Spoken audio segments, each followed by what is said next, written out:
Fixing the error loading chat message in Claude AI is usually a quick process, and I'm going to guide you through the exact steps to get your conversations back online.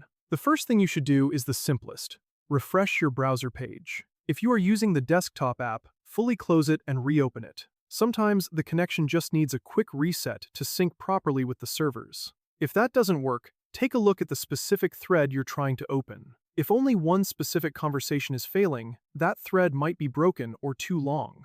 In that case, you should back out of that message and start a new chat entirely.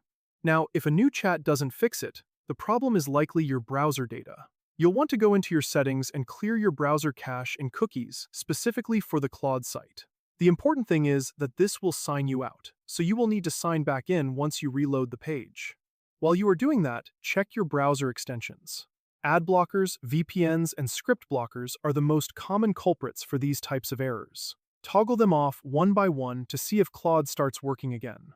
An easy way to test this without changing all your settings is to open a private or incognito window.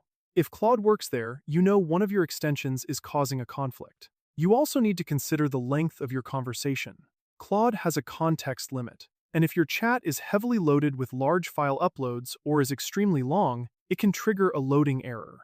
If this happens, your best move is to split your content into smaller chunks and start a fresh conversation.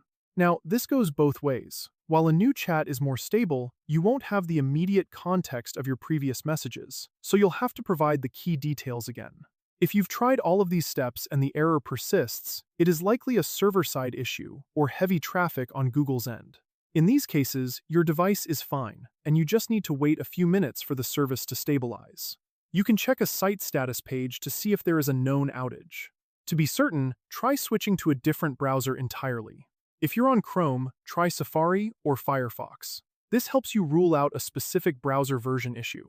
Just follow this checklist. Refresh, clear your data, disable your VPN, and if all else fails, start a fresh thread. I hope you found this helpful, and I'll see you in the next one.